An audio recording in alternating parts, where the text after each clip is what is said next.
Two legendary music groups are allegedly circling Taylor Swift with lawsuits, critics are turning their pens sharper than ever, and her fans are locked in a cultural war. The Jackson family and the Pixies are both reportedly preparing legal action over songs on Taylor's brand new album, The Life of a Showgirl. At the same time, reviews are shockingly low, many hovering in the 60s, some plummeting to 1 out of 5 stars. For someone whose every move dominates the internet, this album has sparked a storm that feels different. It's messier, louder, and far more divided. The question on everyone's mind, is this Taylor's most vulnerable era or her most calculated marketing masterstroke? The frenzy started the moment the album dropped worldwide on October 3rd. In true Taylor fashion, she didn't just release music, she launched a full-blown treasure hunt. Fans flooded social media within minutes, dissecting every lyric, every frame of her visuals, and every hidden clue like their lives depended on it. Easter eggs have always been Taylor's signature, and this time was no exception. From lipstick messages in immersive Spotify pop-up rooms in New York, to cryptic phrases scrawled in peach tones, she left breadcrumbs everywhere.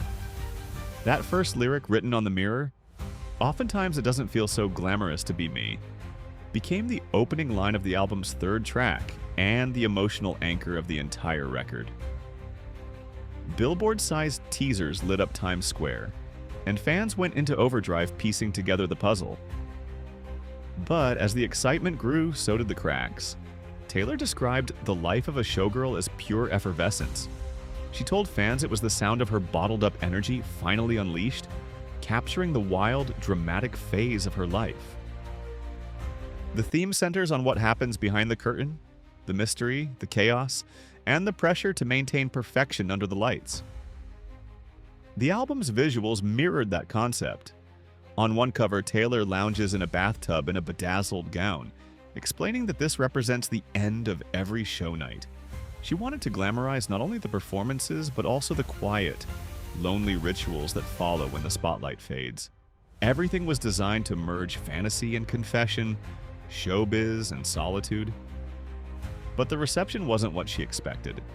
Critics immediately pointed out that something felt off. Many described the album as a labored listen, lacking the sharpness of her previous work. Scores lingered below expectations, with some reviewers calling it worse than the Tortured Poets department. Longtime fans noticed the absence of those iconic Taylor bridges that usually define her songs, the kind that built entire tours around moments like Cruel Summer. One viral post summed it up bluntly: "I'm sorry, but this is corny." Others argued that for the first time in her career, Taylor's ferocity seemed dulled. Her usual, almost obsessive level of detail was replaced with a more relaxed, even complacent energy. And that shift didn't sit well with everyone. Then came the lyric that ignited the internet. "Oftentimes it doesn't feel so glamorous to be me." It wasn't just a line, it was plastered across Times Square, tied into the album's launch, and positioned as the emotional centerpiece of her project. Instantly, social media divided into camps. Some saw it as a vulnerable, raw admission from the world's biggest pop star. Others saw it as a PR move, too polished, too deliberate, too perfectly placed to be authentic. Comment sections melted down.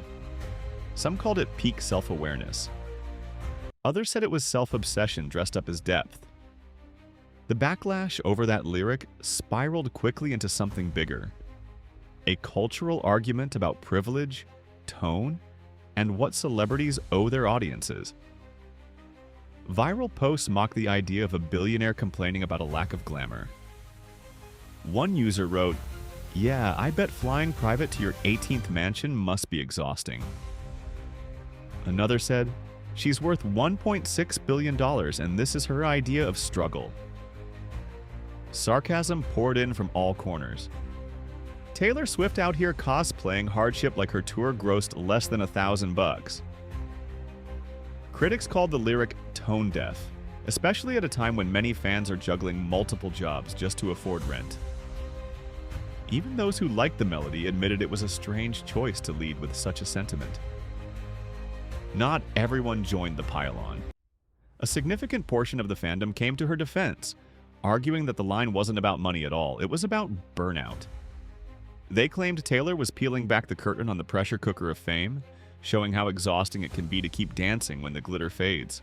Some pointed to rumors of a breakdown after a major tour stop earlier this year, saying the lyric might reflect one of her most vulnerable moments rather than a calculated PR stunt.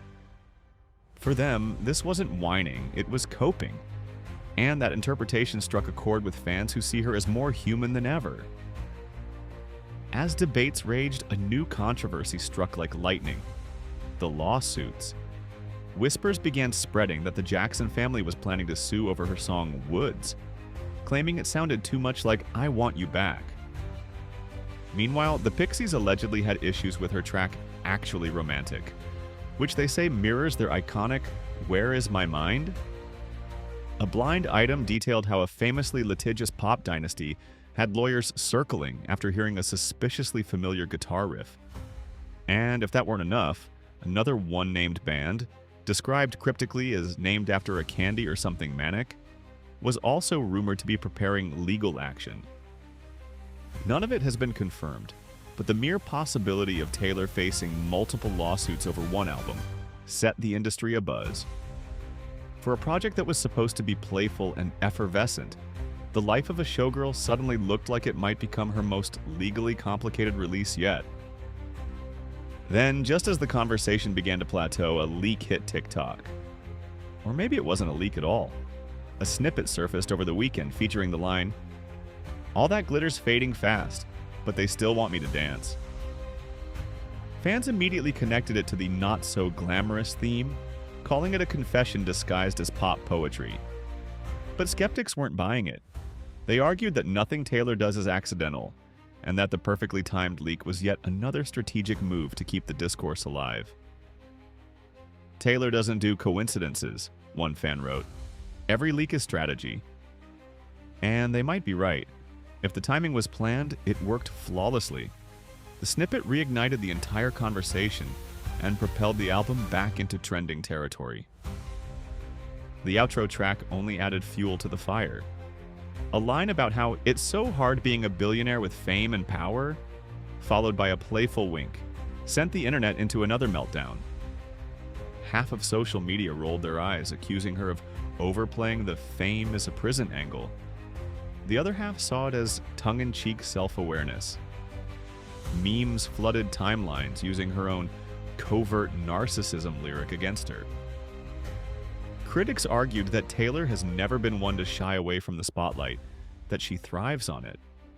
Others insisted she's simply being honest about the emotional toll of being constantly scrutinized.